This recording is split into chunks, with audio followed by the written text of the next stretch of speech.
My name is Lorraine Cox, and I am representing Zion Lutheran Church. Today's reading is from Job, chapters 17 to 20, and I will be reading from the New Revised Standard Version of the Bible. Chapter 17, Job prays for relief. My spirit is broken, my days are extinct, the grave is ready for me. Surely there are mockers around me, and my eye dwells on their provocation. Lay down a pledge for me with yourself. Who is there that will give surety for me? Since you have closed their minds to understanding, therefore you will not let them triumph. Those who denounce friends for reward, the eyes of their children will fail. He has made me a byword of the peoples, and I am one before whom people spit. My eye has grown dim from grief, and all my members are like a shadow. The upright are appalled at this, and the innocent stir themselves up against the godless. Yet the righteous hold to their way, and they that have clean hands grow stronger and stronger. But you, come back now, all of you, and I shall not find a sensible person among you. My days are past, my plans are broken off, the desires of my heart. They make night into day. The light, they say, is near to the darkness. If I look for Sheol as my house, if I spread my couch in darkness, if I say to the pit, you are my father, and to the worm, my mother or my sister, where then is my hope? Who will see my hope? Will I go down to the bars of Sheol? Shall we descend together into the dust? Bildad speaks. Now God punishes the wicked. Chapter 18. Then Bildad the Shuhite answered, how long will you hunt for words? Consider, and then we shall speak.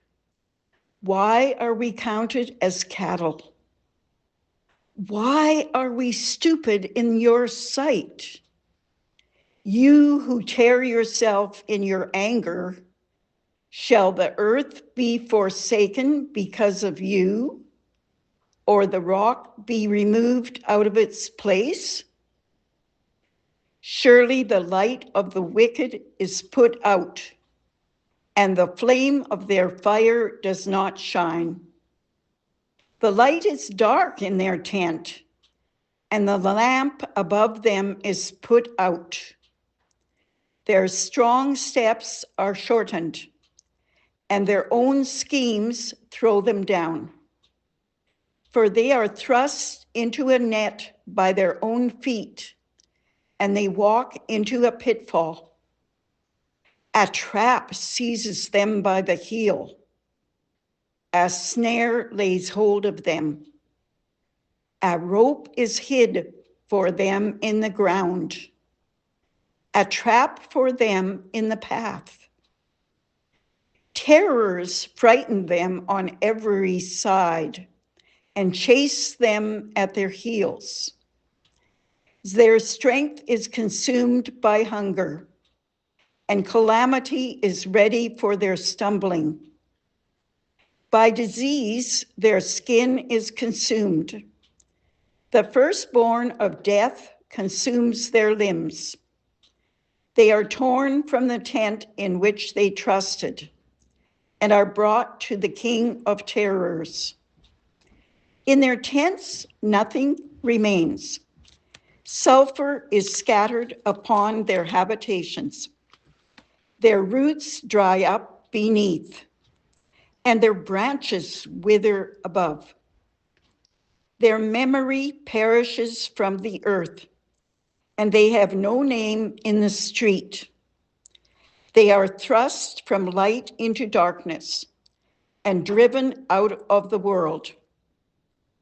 They have no offspring or descendant among their people, and no survivor where they used to live. They are of the West, are appalled at their fate, and horror seizes those of the East. Surely such are the dwellings of the ungodly. Such is the place of those who do not know God.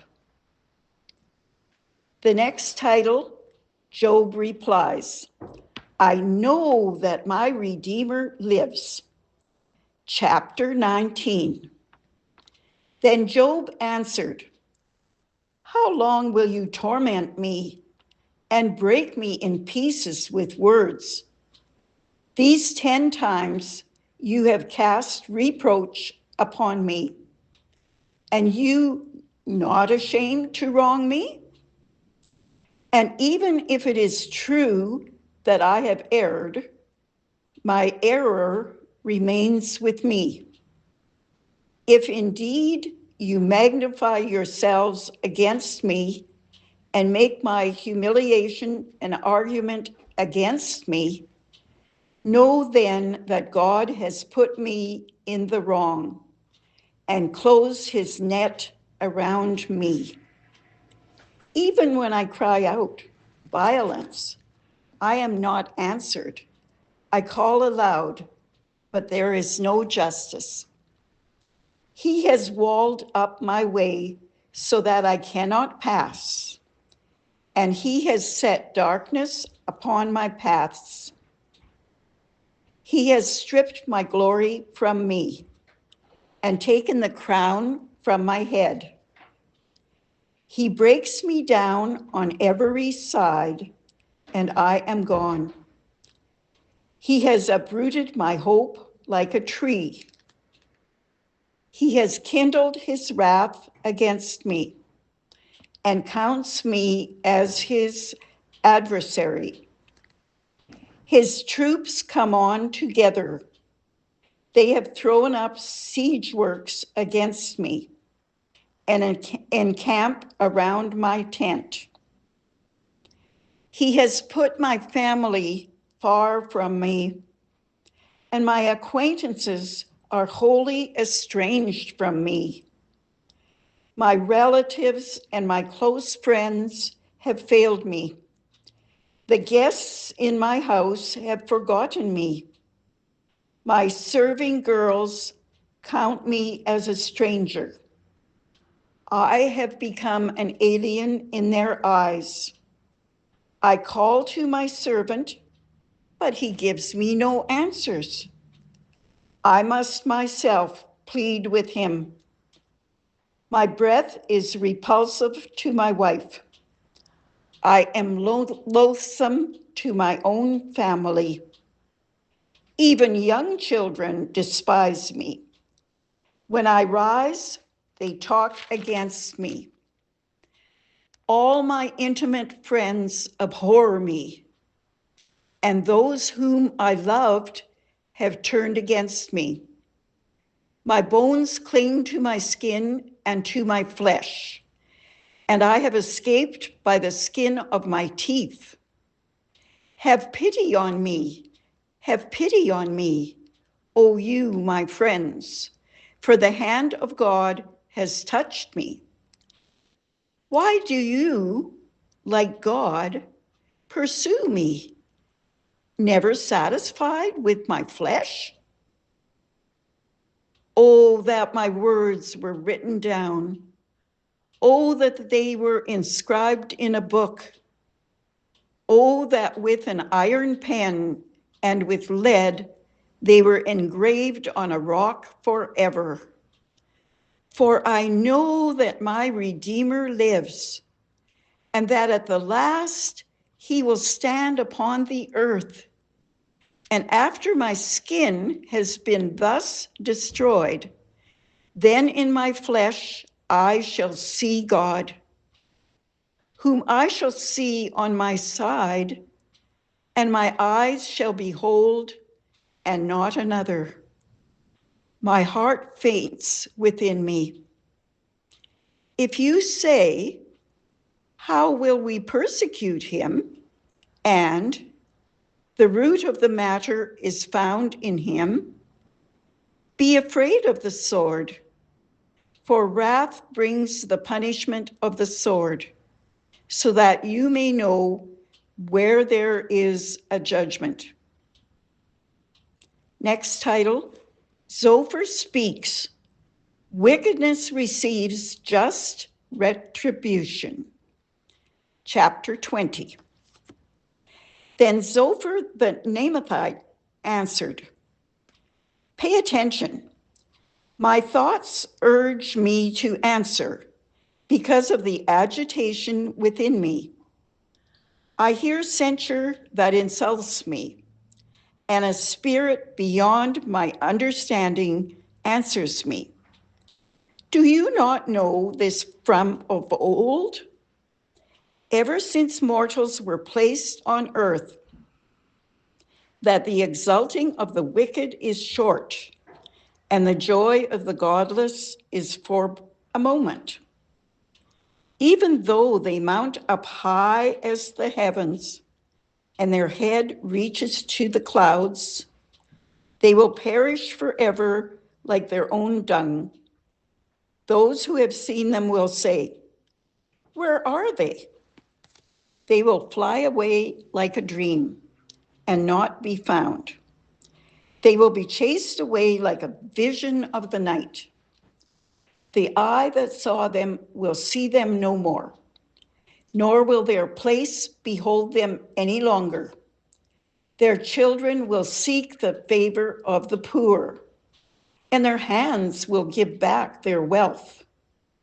Their bodies, once full of youth, will lie down in the dust with them.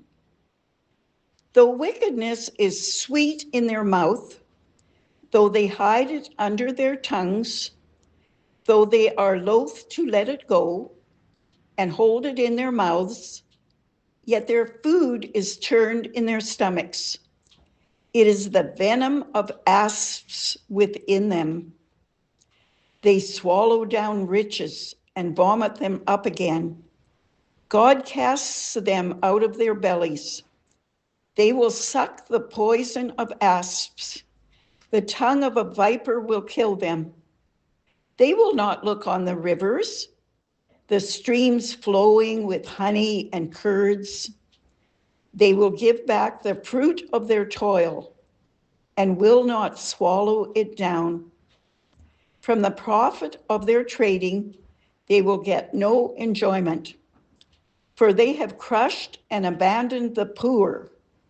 They have seized a house that they did not build. They knew no quiet in their bellies. In their greed, they let nothing escape. There was nothing left after they had eaten. Therefore, their prosperity will not endure. In full sufficiency, they will be in distress. All the force of misery will come upon them. To fill their belly to the full, God will send his fierce anger into them and rain it upon them as their food. They will flee from an iron weapon. A bronze arrow will strike them through. It is drawn forth and comes out of their body, and the glittering point comes out of their gall. Terrors come upon them.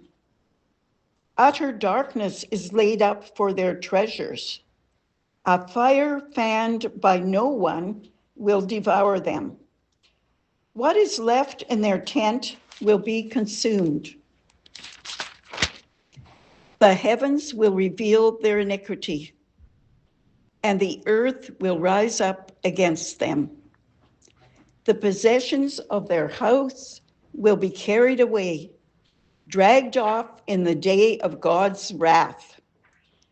This is the portion of the wicked from God, the heritage decreed for them by God. The word of the Lord.